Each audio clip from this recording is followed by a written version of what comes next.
नमस्कार साथियों, आप सभी का बहुत बहुत स्वागत है आपके अपने ऑनलाइन इंस्टीट्यूट निशांत ज्ञान के यूट्यूब प्लेटफॉर्म पर। मैं नितिन उपाध्याय आप सभी का स्वागत करता हूं, अभिनंदन करता हूं आज के अपनी इस वीडियो पर। मित्रों, आप सभी लोग जानते हैं कि शॉर्ट नोट्स वीडियोज हमारी तरफ से यूपी डीएलएड 21 बैच को टारगेट करते हुए दिया जा रहा है। मित्रों, आप सभी को पता होगा कि हम लगातार आपको जो है शॉर्ट नोट्स वीडियो प्रथम सेमेस्टर में भी प्रोवाइड करवाए थे या सेकेंड सेमेस्टर में शॉर्ट नोट्स वीडियो आपको दिए जा रहे हैं। आप सभी लोग जानते हैं सभी के सभी पीडीएफ आपको जो है पेड टेलीग्राम चैनल पे मिल रहे हैं। तो आप सभी लोग अगर चाहते हैं कि पेड टेलीग्राम चैनल आप ज्वाइन करें तो आपको जो है डिस्क्रिप्शन बॉक्स में एक लिंक दिया गया है, उस लिंक पर आप क्लिक करके जो है पेड टेलीग्राम चैनल ज्वाइन कर सकते हैं। सारे के सारे पीडीएफ आपको वहीं से मिल जाएंगे। आपको इससे पहले मैंने जो दो विचारक थे मतलब कि भारतीय विचारकों को पढ़ना होता है ना, प्रथम मतलब कि इस जो आपका कौन सा चैप्टर है, एक मिनट में बता रहा हूँ। ये आपका वर्तमान भारतीय समाज एवं प्रारंभिक शिक्षा का जो मैटर है ना, इसमें आपको यह भी पढ़ना पड़ेगा, भारतीय विचारकों को और पाश्चात्य विचारकों को। तो मित्रों, भारतीय विचारकों के बारे में हमने आपको वीडियोज के माध्यम से शायद ना बताया हो, लेकिन आपको जो है टेलीग्राम पे जो है पीडीएफ दे दिया गया है, आप वहाँ से पढ़ लीजिएगा। इसमें कुछ ज़्यादा कुछ बताने की आवश्यकता नहीं पड़ती है। जैसे कि आपको क्या करना है, राधा कृष्णन के बारे में आप बुक में देखेंगे तो बहुत ज़्यादा चीज़ें लिखी हुई रहती हैं। पीडीएफ में जो शॉर्ट नोट्स बनाया जाता है उसमें 60 चीज़ें लिखी होती हैं।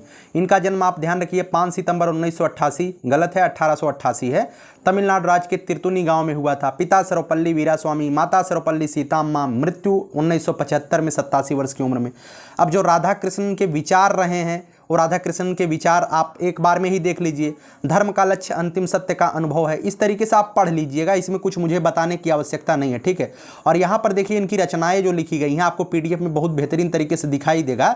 रचना जो है the philosophy of Upanishad Bhagavad Gita, ये जो है इनकी रचना थी। East and best some reflections Indian philosophy of Rabindranath Tagore, ठीक है। ये इनकी इंग्लिश की रचना थी। हिंदी में बात करें तो हिंदी में भारतीय दर्शन, सत्य की खोज, संस्कृति तथा समाज, भारत रत्न और विश्व प्रसिद्ध टेम्पल्टन पुरस्कार, ठीक है। एक बात ध्यान रखिएगा, राधा कृष्णन साहब को विश्व प्रसिद्ध टेम्पल्टन पुरस्कार से भी नवाजा जा चुका था, ठीक है। तो ये सभी चीज़ें बहुत ज़्यादा इसमें कुछ बताने की आवश्यकता नहीं। आपसे क्वेश्चन पूछा जाएगा कि डॉक्टर राधा कृष्णन के विचार स्पष्ट कीजिए, तो जो विचार लिखे गए हैं एक बार आप देख लेंगे तो निश्चित रूप से आपको याद हो जाएगा, ठीक है। इसमें कुछ बताने की आवश्यकता नहीं है, ठीक है।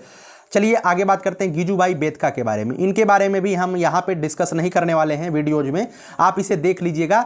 यहाँ इनका जन्म कब हुआ था, इनका मृत्यु कब हुआ था, बहुत सारी चीज़ें हैं जो कि केवल और केवल आपको एक बार पढ़ना है। जो इंपॉर्टेंट है मैंने यहाँ पे लगा दिया है। इनकी 14 पुस्तकें थी, ठीक है। गिजुभाई ने शिक्षा से संबंधित इनकी 14 पुस्तकें थी। कौन कौन सा? दिवा स्वप्न इंपॉर्टेंट है, क्यों ये पूछा जाता है कि दिवा स्वप्न किसकी पुस्तक थी? गिजुभाई बेतका की है। मॉन्टेसरी शिक्षा पद्धति, प्राथमिक की शिक्षा पद्धति, प्राइमरी विद्यालय भाषा शिक्षा, प्राइमरी विद्यालय व्यावसायिक शिक्षा, ये सभी चीज़ें जो है गिजुभाई बेतका जी की है। तो आप जो है 14 चीज़ें आप ध्यान रखिएगा, याद नहीं करना है, बस हाँ एक बार देख लेना है। प्राथमिक शाला भाषा शिक्षा शिक्षा शास्त्र में एक पुस्तक लिखी जो गिजुभाई बेतका की प्रसिद्ध पुस्तक है। ध्यान रखिएगा, गिजुभाई बेतका की जो प्रसिद्ध पुस्तक है उसका नाम है प्राथमिक शाला। क्या नाम है? प्राथमिक शाला, ठीक है। इस बात को ध्यान रखिएगा, उनकी एक बहुत बेहतरीन पुस्तक है।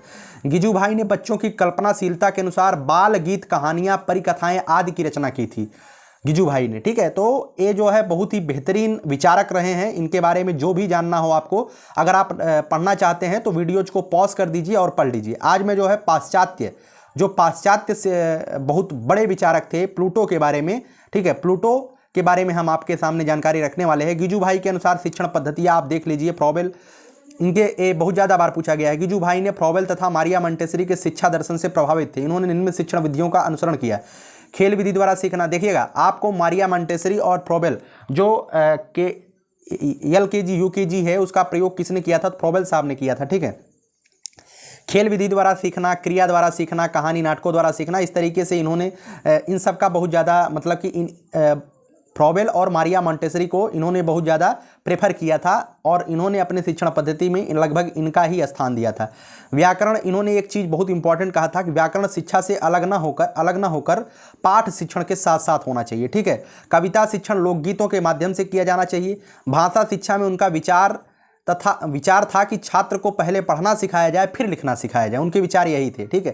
कहानी एवं नाटकों द्वारा सीखना था, ये गिजुभाई वाला के शिक्षण पद्धतियां थी जो कि आप पढ़ेंगे तो निश्चित रूप से आपको समझ में आ जाएगा, ठीक है। बहुत ही बेहतरीन तरीके से आपको पीडीएफ दिया जा रहा है, तो निश्चित रूप से आपके लिए पीडीएफ फायदेमंद होगा। तो आप देखिएगा, आज मैं जो है पाश्चात्य विचारक प्लूटो के बारे में बात करूंगा। इसमें बेसिकली मैं चर्चा करूंगा, जो कि बहुत ज़्यादा इंपॉर्टेंट है आपके लिए और बहुत बेहतरीन तरीके से आपको पढ़ना है, ठीक है। ध्यान रखिएगा, इनका जन्म कब हुआ था? प्लूटो का जन्म 427 ईस्वी पूर्व हुआ था।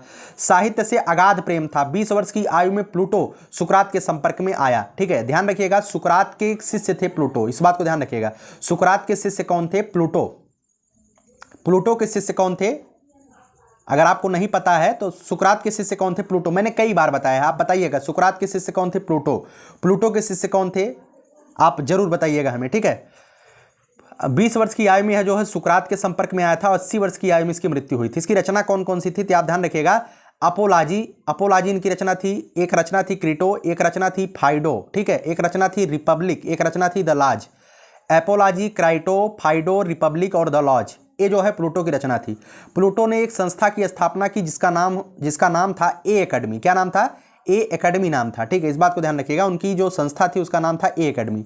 प्लूटो के अनुसार शिक्षा का अर्थ क्या है? ध्यान रखिएगा, प्लूटो शिक्षा का एक नैतिक प्रशिक्षण की प्रक्रिया मानता है। अर्थात शिक्षा से मेरा अभिप्राय उस प्रशिक्षण से है जो बालकों में सद्गुण की प्रारंभिक प्रवृत्तियों को उचित आदतों द्वारा विकास के लिए दिया जाता है। यह निरंतर हमें उन वस्तुओं से घृणा सिखाती है जो घृणा के योग्य है। मित्रों, यह बहुत ही बेहतरीन विचारक थे, आप पढ़ेंगे तो बहुत मजा आएगा। तथा उन वस्तुओं से प्रेम करना सिखाता है जिनसे प्रेम करना चाहिए। प्लूटो के अनुसार यही वास्तविक शिक्षा है। प्लूटो ने क्या कहा? प्लूटो ने कहा कि शिक्षा हमें सही गलत का निर्माण, सही गलत बताती है कि सही क्या है और गलत क्या है। शिक्षा हमें प्रारंभिक प्रवृत्तियां तथा उचित आदतों के विकास के लिए दिया जाता है। वास्तविकता तो यही है। अगर आप शिक्षा नहीं ग्रहण किए रहेंगे तो समाज में किस तरीके से उठा बैठा जाता है आपको नहीं पता चलेगा, ठीक है। तो प्लूटो ने यही बताया कि अगर आप शिक्षित हैं तो निश्चित रूप से समाज में बोलना, चालना, उठना बैठना आपको आएगा। और अगर आप शिक्षित हैं तो आपको जिससे प्रेम करना चाहिए वो पता रहेगा कि हमें इससे प्रेम करना है। जिस वस्तु से आपको घृणा करनी है आपको पता चलेगा कि इससे हमें घृणा करनी है। तो प्लूटो के अनुसार शिक्षा का अर्थ था, ठीक है। इसमें आपने समझ लिया। प्लूटो के अनुसार शिक्षा के उद्देश्य क्या क्या थे? मित्रों, प्लूटो के अनुसार शिक्षा के उद्देश्य एक था वैयक्तिक उद्देश्य। वैयक्तिक मतलब पर्सनली, ठीक है। ध्यान रखिएगा, बालक के व्यक्तित्व का संतुलित विकास करना, बालक के व्यक्तित्व का संतुलित विकास करना, सद्गुणों का विकास करना, बालक का शारीरिक विकास तथा मानसिक विकास दोनों आवश्यक है। प्लूटो के अनुसार अच्छी शिक्षा वह है जो शरीर तथा मन का सर्वाधिक विकास करती है। ध्यान रखिएगा, प्लूटो के अनुसार अच्छी शिक्षा वह होती है जो शरीर तथा मन का सर्वाधिक विकास करती है। इस बात को ध्यान रखिएगा, ठीक है। आगे बात करते हैं मित्रों, सामाजिक उद्देश्य क्या है? सामाजिक उद्देश्य प्लूटो के अनुसार शिक्षा का उद्देश्य सामाजिक उद्देश्य भी है। उनके अनुसार शिक्षा का उद्देश्य राज्य को एकता प्रदान करना है। मनुष्य में सामूहिक जीवन की भावना, त्याग तथा सहकारिता जैसे गुण होने चाहिए, ठीक है। प्लूटो के अनुसार शिक्षा का उद्देश्य सामाजिक उद्देश्य भी है। उनके अनुसार शिक्षा का उद्देश्य राज्य को एकता प्रदान करना होना चाहिए।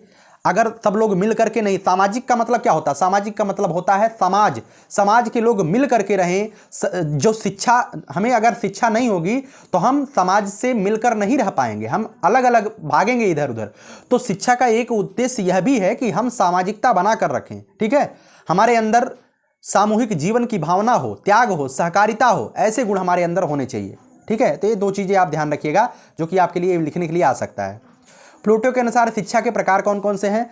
प्लूटो के अनुसार शिक्षा 3 प्रकार की है। कौन कौन सी? औद्योगिक शिक्षा, क्रियाशील शिक्षा और वास्तविक शिक्षा। औद्योगिक शिक्षा क्या होती है? कला, कौशल और गृह शिल्प की जो शिक्षा होती है औद्योगिक होती है। भाई, औद्योगिक का मतलब ऐसा जो जिससे आप काम करें और तुरंत आप पैसा एकत्रित करें। क्रियाशील शिक्षा, क्रियाशील का मतलब खेल कूद है, व्यायाम है, घुड़सवारी है, अस्त्र शस्त्र, क्रियाशील शिक्षा है। वास्तविक शिक्षा का मतलब क्या है? राजनीति शास्त्र, दर्शन शास्त्र, तर्कशास्त्र, मनोवैज्ञानिक, ये सभी वास्तविक शिक्षा में आती है। अब इसमें कुछ आपको बताना की जरूरत है क्या? प्लूटो के अनुसार शिक्षा 3 प्रकार के होते हैं, औद्योगिक, क्रियाशील और वास्तविक। औद्योगिक में क्या क्या है? औद्योगिक मतलब कि जो हम ऐसा कार्य करें कि जिससे करने के ऐसी पढ़ाई पढ़ें जिसे पढ़ने के बाद हमें डायरेक्ट जो है काम करना मिल जाए, मतलब कोई काम हम करने लगे हमें उससे पैसा आने लगे। क्रियाशील शिक्षा क्या होती है? क्रिकेट वगैरह खेलो, खेल कूद करो, घुड़सवारी करो और उसके बाद हॉकी वगैरह खेलो जिससे उसमें आप अपना करियर बनाओ। वास्तविक शिक्षा क्या है? जो राजनीति शास्त्र, दर्शन शास्त्र, किताबी जो ज्ञान होता है वो वास्तविक शिक्षा कहलाई, ठीक है। चलिए, प्लूटो के अनुसार पाठ्यक्रम कैसे होने चाहिए? प्लूटो ने बताया कि प्रारंभिक शिक्षा, माध्यमिक शिक्षा और उच्च शिक्षा के पाठ्यक्रम उन्होंने बताया। प्रारंभिक शिक्षा में क्या होने चाहिए? खेल कूद, संगीत, गणित, व्यायाम, इतिहास तथा विज्ञान आदि प्रारंभिक शिक्षा में होने चाहिए। प्रारंभिक शिक्षा में प्लूटो के अनुसार सबसे महत्वपूर्ण है खेल कूद। वास्तव में अगर आपने जो है प्राइमरी विद्यालय में पढ़ाई किया होगा, आप सरकारी कॉलेज में, अगर सरकारी प्राइमरी विद्यालय में पढ़ाई किए होंगे, अभी तो वर्तमान में कॉन्वेंट इधर उधर बच्चे जाते हैं, तो लेकिन जो पहले के सरकारी प्राइमरी स्कूल थे उसमें वास्तविकता ये थी कि प्राइमरी के बच्चे, अगर आपने पढ़ा होगा तो आप जानते होंगे कि आपको जो है प्राइमरी में जो है ज़्यादा से ज़्यादा तीसरे चौथे दिन आपको जो है बाल सभा का आयोजन कराया जाता था, ऐसा आपने देखा होगा। ठीक है। माध्यमिक शिक्षा की बात करें, गणित है, कविता है, संगीत है, शिष्टाचार है, धर्मशास्त्र और सैन्य प्रशिक्षण है, ये सभी माध्यमिक शिक्षा में होता है। माध्यमिक का मतलब आप समझ रहे हैं, माध्यमिक का मतलब होता है कि छठी से लेकर के 10वीं तक या इंटर तक आप मान सकते हैं, माध्यमिक शिक्षा बोल देते हैं। गणित, कविता, संगीत, शिष्टाचार, धर्मशास्त्र, सैन्य प्रशिक्षण सभी माध्यमिक शिक्षा में होता है। एनसीसी वगैरह आपको कब कराया जाता है? एनसीसी वगैरह आपको तभी न कराया जाता है। उच्च शिक्षा क्या होता है? उच्च शिक्षा मतलब जब आप ग्रेजुएशन करने लगते हैं तब उसमें आप पढ़ते हैं दर्शन शास्त्र, नीति शास्त्र, मनोविज्ञान, कानून की पढ़ाई, आध्यात्मिक शिक्षा, सारी चीज़ें आप उच्च शिक्षा में पढ़ते हैं। ठीक है। तो ये चीज़ें होती है प्लूटो के अनुसार पाठ्यक्रम, तो आप एक बार देख लीजिएगा, है ना। प्लूटो के अनुसार शिक्षण विधियां कौन कौन सी हैं? बहुत ज़्यादा बार पूछा गया है। प्लूटो ने तर्क विधि को श्रेष्ठ माना है। इसके अलावा प्रश्नोत्तर विधि, व्याख्यान विधि, प्रयोगात्मक विधि तथा अनुकरण विधि का भी समर्थन करते हैं। ठीक है। आपसे क्वेश्चन पूछा जाता है, बहुत बार सीटेट और टेट में क्वेश्चन आया है कि प्रश्नोत्तर विधि के जनक कौन है, व्याख्यान विधि के जनक कौन है, प्रयोगात्मक विधि के जनक कौन है। ठीक है। वास्तविकता तो यह है कि प्लूटो ने तर्क विधि को ही श्रेष्ठ माना था, लेकिन इसका भी वह अनुकरण करते थे। ठीक है। प्रश्नोत्तर विधि, व्याख्यान विधि, प्रयोगात्मक विधि, ये सभी प्लूटो की शिक्षण विधियां थी, है ना। तो ध्यान रखिएगा इस बात को। प्लूटो और अनुशासन, आपसे क्वेश्चन पूछा जाएगा, प्लूटो और अनुशासन क्या है, मतलब प्लूटो के विचार से अनुशासन क्या है। एक क्वेश्चन इंपॉर्टेंट है, इसे मैंने लिखवा दिया है, ध्यान रखिएगा। प्लूटो अनुशासन को, अनुशासन लिखा गया है, पढ़ लीजिएगा अनुशासन, थोड़ी सी गलती है। प्लूटो अनुशासन को जीवन में सबसे महत्वपूर्ण मानते हैं। उसने शारीरिक तथा मानसिक दोनों प्रकार के अनुशासन को महत्वपूर्ण माना है। प्लूटो आदेशात्मक अनुशासन के समर्थक थे। प्रत्येक छात्र को अपने शिक्षक की आज्ञा माननी चाहिए। ठीक है। प्लूटो क्या कहते थे? प्लूटो कहते थे कि भैया अनुशासन जरूरी है, अनुशासन शारीरिक और मानसिक दोनों टाइप का होना चाहिए। आप कहीं भटक रहे हैं तो आपको मानसिक अनुशासन देने की जरूरत है, बेटा ऐसा काम ना करो, इससे आपका जीवन बर्बाद हो जाएगा, है ना। और शारीरिक अनुशासन का मतलब यह है कि बच्चा जो है क्लास में बैठ करके उल्टी सीधी हरकतें कर रहा है तो उसे शारीरिक अनुशासन भी देनी चाहिए। ठीक है। तो प्लूटो आदेशात्मक अनुशासन के समर्थक था। वो कहते थे कि बच्चों को जो है, अगर बच्चा नहीं सीख रहा है, अनुशासन में नहीं पल रहा है, तो शिक्षक को चाहिए कि एक बार उसे जो है आदेश दे करके बेहतरीन तरीके से समझाए, बेटा ऐसा नहीं करना चाहिए। ठीक है। अगर ना माने तो उसे डराना भी चाहिए। यह भी प्लूटो का ही कथन है। आप पूरा डिस्कस डिटेल में पढ़ेंगे तो आपको लगेगा, लेकिन आप शॉर्ट नोट्स में पढ़िए, जो मैं दे रहा हूं बहुत बेहतरीन दे रहा हूं, इस बात को ध्यान रखिएगा, है ना। तो आज मैंने आपको क्या क्या पढ़ाया, मैंने प्लूटो के बारे में तो पूरा पूरा आपको पढ़ा दिया। ठीक है, जो पाश्चात्य विचारक थे। अब आगे आपको रूसो पढ़ना है। मित्रों, आप कुछ बच्चे कह रहे थे भैया इंग्लिश दे दीजिए, कुछ बच्चे गणित कह रहे हैं, लगातार आप लोग कहते हैं भैया पूरा टोटल एक ही बार में दे दीजिए। देखिए अभी आपकी परीक्षा जो है सितंबर के लास्ट तक है, अक्टूबर में आपकी परीक्षा शायद हो सकती है, अक्टूबर के 15 तारीख के बाद ही आपकी परीक्षा होगी, इस बात को मान के चलिए। ठीक है, 15 अक्टूबर के बाद, तो 15 अक्टूबर तक मैं सोच रहा हूं धीरे धीरे करके आपको पीडीएफ दिया जाए। मैं चाहूंगा ना तो एक बार में आपको पीडीएफ दिलवा सकता हूं। मैं जो लिख रहे हैं उनसे मैं कहूंगा तो 10 दिन के अंदर पूरे पीडीएफ तैयार हो जाएंगे, आपको दे दिया जाएगा।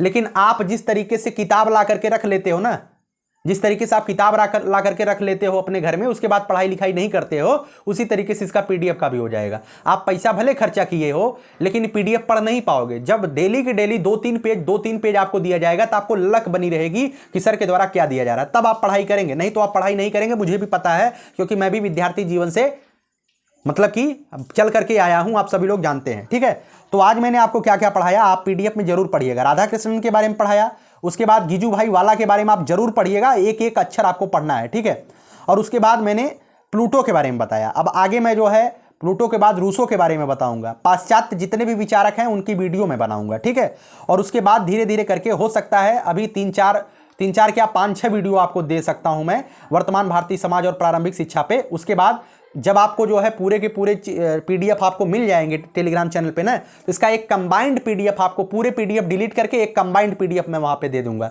तो कंबाइंड PDF का मतलब एक बार आप क्लिक कीजिए, पूरे वर्तमान भारतीय समाज और प्रारंभिक शिक्षा को एक बार में आप रिवीजन कर लीजिए। ऐसी चीजें मैं करने वाला हूं और ऐसा करूंगा भी, ठीक है। तो PDF के लिए आपको क्या करना है, आपको टेलीग्राम चैनल का जो लिंक है डिस्क्रिप्शन बॉक्स में दिया गया है, आप वहां से क्लिक करके आप जैसे ही पेमेंट करेंगे आप वहां पे जुड़ जाएंगे और निश्चित रूप से पूरे PDF आपको करीने से वहां पे मिल जाएंगे, ठीक है।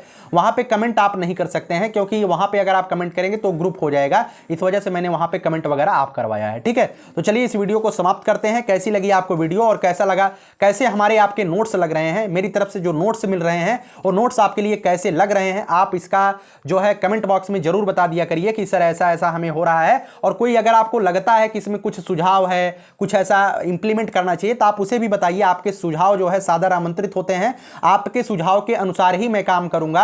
अपने मन से काम कभी करता ही नहीं हूं, क्योंकि आपने ही हमें इस स्तर तक पहुंचाया है, तो आपकी बातों को मानते हुए मैं कार्य करूंगा, ठीक है। तो सुझाव आप जरूर दिया करिए। चलिए बहुत बहुत धन्यवाद। जय हिंद, जय भारत।